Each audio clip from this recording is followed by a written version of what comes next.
far, we've used trigonometry to identify ratios in a right triangle, specifically the sine ratio, the cosine ratio, and the tangent ratio. We've also used trigonometry to find the missing side of a right triangle. The last thing that we need to explore is how to find a missing angle inside a right triangle. Now, you know in a right triangle, there's always going to be one right angle. And because the triangle adds up to 180 degrees, that means the other two angles also have to add up to 90, which means that they're going to be acute. So using trigonometry, we can find the measures of those two acute angles in the right triangle. In order to do this, you need to know any two side lengths of the triangle, and then you can find the acute angles. Okay? Now, the procedure for this is a little bit different than finding a missing side length. It starts out the same way, but there's no cross multiplying. So the procedure is a little bit different, and also the use of the calculator is a little bit different. So let's look at it in terms of an actual problem. It's a little bit easier to understand. So let's look at number 1. In right triangle, ABC shown below, AB is 18.3, BC is 11.2. Okay, so that's already labeled for you. If it wasn't labeled, you would have to label it. What is the measure of angle A to the nearest tenth of a degree? Okay, so we're looking for angle A, so I'm just going to mark it here so I know which one I'm looking for. All right, the first thing you're going to do, similar to what we did in the last few videos, is we're going to identify the sides that we are dealing with. Are they the adjacent? Are they the opposite? Are they the hypotenuse? What are they? So if you notice, the 11.2 is directly across from angle A, which means it is the opposite side. And then the 18.3 is adjacent to angle A, but it's not the hypotenuse because it's not across from the 90 degrees. So therefore, we're just going to call it the adjacent. In this problem, the hypotenuse is not labeled. We're not looking for it. So we're just going to kind of ignore it right now. All right, so we have opposite and we have adjacent. So go to your SOHCAHTOA. It's at the top of your page if you forgot. And you should notice that the tangent ratio is the one that compares the opposite and the adjacent sides. So far the procedure is very similar to what we've been doing. Okay, now we don't know what angle A is, but we still have to include it when we write tangent. If you just write tangent by itself, it doesn't do anything. So we're going to write tan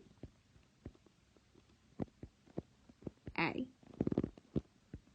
equals. Okay, so we know that tangent is opposite over adjacent.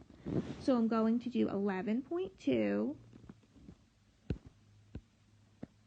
over 18.3. Okay. Now, at first glance, you might think, oh, maybe we cross multiply and then we can divide by tangent. You can divide by tangent, though. The tangent is like linked to the A. So that's why I was saying before that we don't solve these by cross multiplying. When you're looking for an angle, there's another way to do it. And the way that we do it, so if you go back to the top of the paragraph, is we're using the inverse trig functions. In other words, we're working backwards. We're taking the inverse, we're working backwards to figure out what angle has a tangent, in this case of 11.2 over 18.3. And obviously we can't do that in our head, so we're going to use the calculator.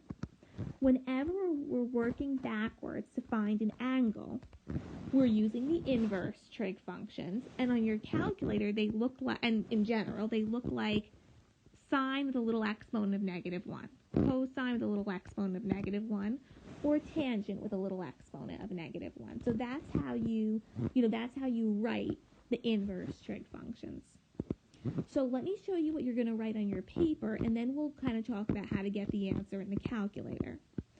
Okay, so you're looking for angle A. So this is what you're going to write. After you set up your initial proportion, Remember, you're not cross multiplying this time, so I'm not even going to put a 1 under the tan A. There's no purpose. What I'm going to write is the measure of angle A equals, M is just the measure, the size of the angle, tan exponent of -1,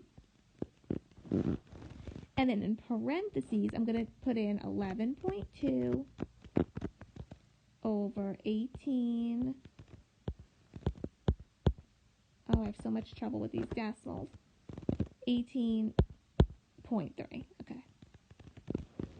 All right, so that's your work. So you set up the initial proportion, you write out this second step, and then you're going to go in your calculator. Okay, so how do you get inverse tan on your calculator? So I'm going to show you. I can't project my calculator onto this screen, but I already typed it in to show you.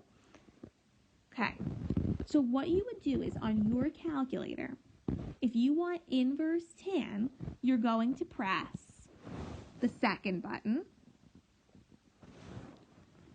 and then you're going to press the tan button. Notice they're in red. And it's a little hard to see here, but above the tan button in blue, it says tan -1. So to access that, you need to press the blue second button. And then, like I did here, you just type in the ratio. Okay, so this is exactly what's on your paper. You press enter, and you get your answer. All right, so 31.4, I'll just do 4675. 4675. Okay, so let me go back. So measure of angle A,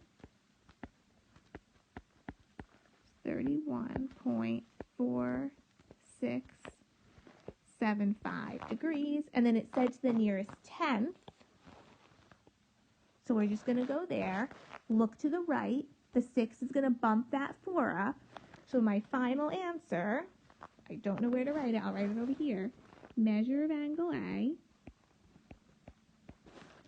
is about 31.5 degrees. Okay? So that's how you go about finding a missing angle. You set up the proportion. You do not cross multiply, but instead you just press second and on the calculator, and then whatever trig function it is that you're working with. That's it. Okay. So that's one example. We're going to keep doing the examples. At any point, you can pause the video and try yourself, and then play it again to see if you are doing it correctly. Okay, so let's look at number 2. So let me just box this off first. Okay. A communications company is building a 30-foot antenna to carry cell phone transmissions. As shown in the diagram below, a 50-foot wire from the top of the antenna to the ground is used to stabilize the antenna. Find to the nearest degree the measure of the angle that the wire makes with the ground. So that's going to be right here. So in a problem like this, you have to really read carefully with these word problems to make sure that you're identifying the correct angle to find, because otherwise the whole thing is going to be wrong. Okay, so we're dealing with this angle on the bottom. So remember, first thing is we have to figure out, are we using sine, cosine, or tangent? So we look at the two sides that we're dealing with. Well, I know that the wire is the hypotenuse because that's right across from the right angle. So there's my hypotenuse. And then the antenna is across from the acute angle. So that means it's opposite. Opposite over hypotenuse is sine. Okay. So we're going to start off the same way. Sine with the angle. The angle is x in this case because we don't know what it is. So it's going to be sine x equals, so remember it's opposite over hypotenuse. So it's 30 over 50. Okay. We don't cross multiply. Instead, we're going to write the measure of angle X equals, when we find an angle, we're using the inverse. So it's sine -1 of 30 over 50. By the way, you could simplify 30 over 50 to 3 over 5, but it's not necessary. Honestly, I wouldn't even bother, because you don't want to make a mistake. So I would just leave it. And at this point, you're just putting it into your calculator.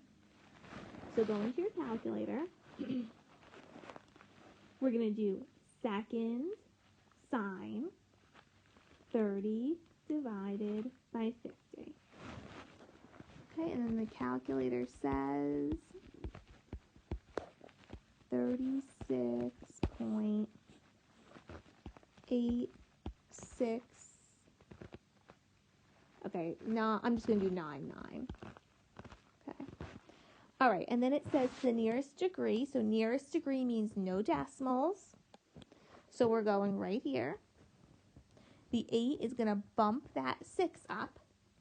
So that means our final answer is measure of angle X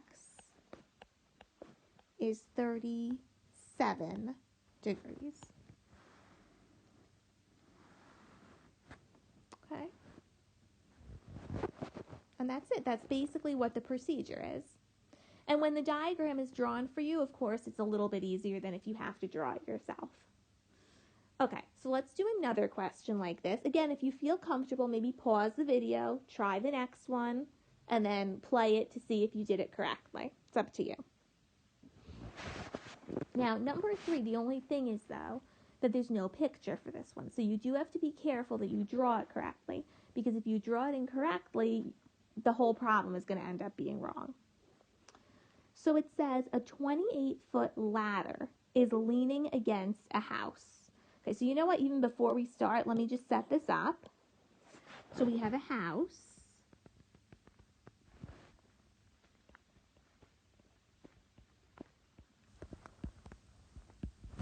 And then we have a ladder. The house is a building. It's going to make that 90-degree angle with the ground.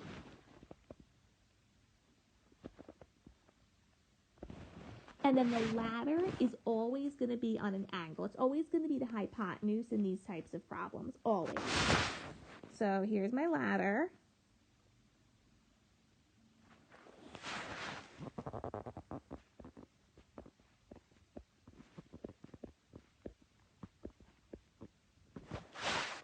And they said that the ladder is 28 feet. So this is 28 feet. Okay, now it says the bottom of the ladder is 6 feet from the base or the bottom of the house.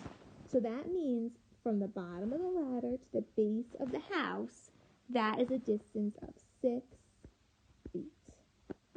Okay. Find the measure of the angle formed by the ladder and the ground. So obviously the ground is on the bottom. To the nearest 100th of a degree, which is 2 decimal places. All right? So again, first thing, you have to draw a picture. There's no way you can do this without drawing a picture. Okay. Let's look at what we have here. So the ladder, I just said, is always going to be the hypotenuse. And then this other side is just going to be the adjacent. It's touching the angle. It's not a cross. It's not the hypotenuse. So it has to be the adjacent.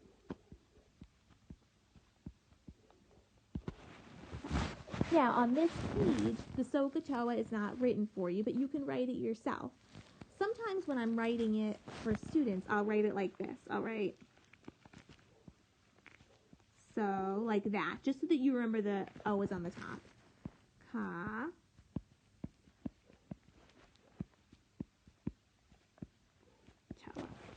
Okay, so look at your options. You're looking for adjacent and hypotenuse. So that has to be cosine. All right. So we'll do cos X equals, remember to put the adjacent on the top, adjacent over hypotenuse. Again, you could simplify that fraction. It's not necessary though. I wouldn't do it. Okay, we're not cross-multiplying. The cross-multiplying is only if you're looking for a side. If you're looking for an angle, we're using inverse trig. So we write measure of angle x equals cos -1 6/28. Okay, it's important that you write both of these steps. I know you're doing the second step in the calculator, but you need to show your work. So you write your proportion and then you write the piece where you're using inverse trig. So go into your calculator. Second cosine 6 divided by 28. Okay, and then I got 77 point. Okay, I don't have a lot of room for this one. I'm just going to round it right off the bat. So the calculator says 6 to 6. We're going to the nearest hundredth. So it's going to be 6/3 degrees.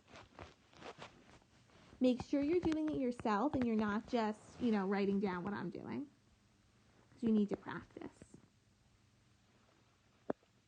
Okay, so that's 3 problems, one with sine, one with cosine, one with tangent. They're all solved the same way. You set up the proportion, but you don't cross multiply, and then you use your inverse trig. Okay, so let's do one more question. This one's a little bit different. So it says in right triangle ABC, shown below, AC is 29 inches. Okay, so we have to label this. So 29 inches. AB is 17 inches. And measure of angle ABC is 90. Now, I just want to make sure you understand something. Measure of angle ABC, this is going to be the vertex of the angle. So the middle letter is the vertex. So just if you were having trouble, kind of trace it. So you're starting at A, so A, B, C. So we're talking about that angle. Okay? And in the next, in part A, we actually have to look at something like that again. So it says here in part A, find the number of degrees in the measure of angle BAC to the nearest degree. I'm just going to erase this. So we're looking at BAC. So I'm going to start at B, and I'm going to trace it. B to A to C. So I'm looking for that angle. Okay, and again, just make sure the A is in the middle, the A is the vertex. All right. So as we keep doing, let's label the sides that we're dealing with. So we have a hypotenuse. The 29 inches is a hypotenuse. It's right across from the right angle. And then I know the way the triangle is oriented, it's a little bit weird, but just look at the 17-inch side. It's right next to angle X. Okay, it's not across from it. You have to look at the particular angle that you're being asked to find. It's adjacent to it.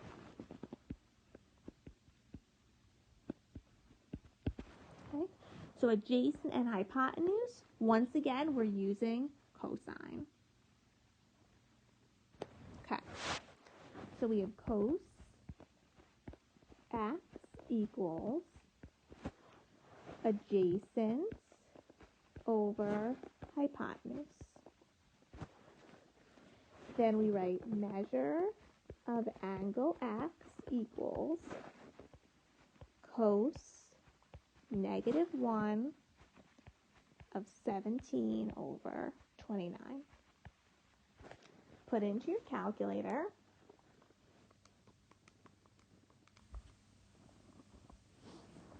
So that gives you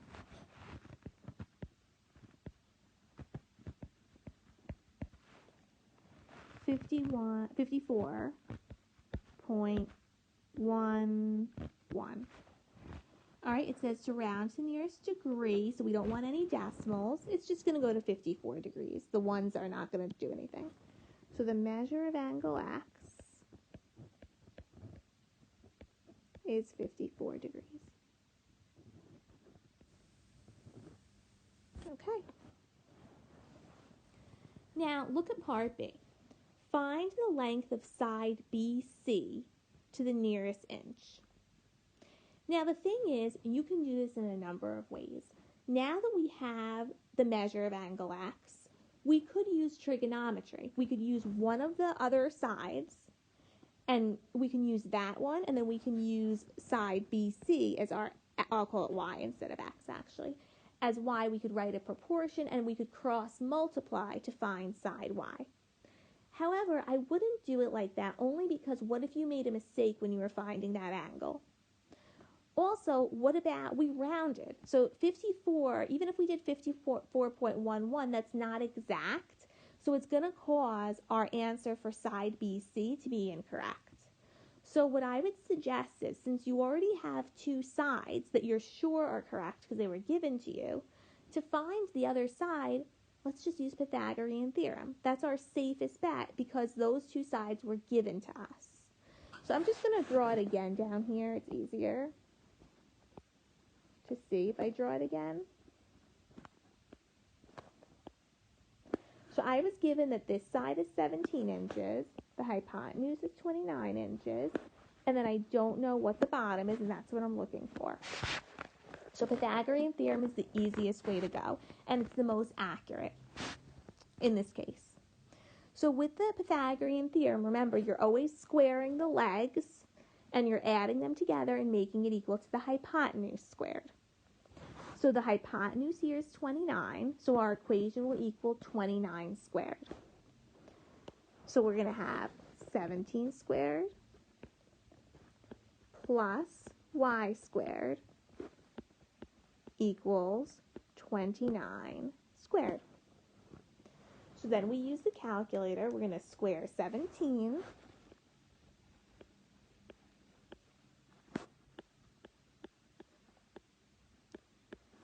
square 29. And now we have to isolate the y squared, and then we'll isolate the y. So in order to do that, let's move the 289.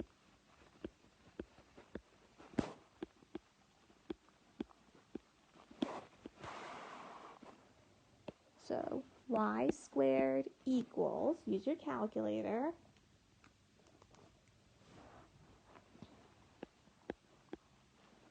552. And then the inverse is just, the inverse of this is just taking its square root. So we square root this side, square root this side. And then again, it's going to be a decimal.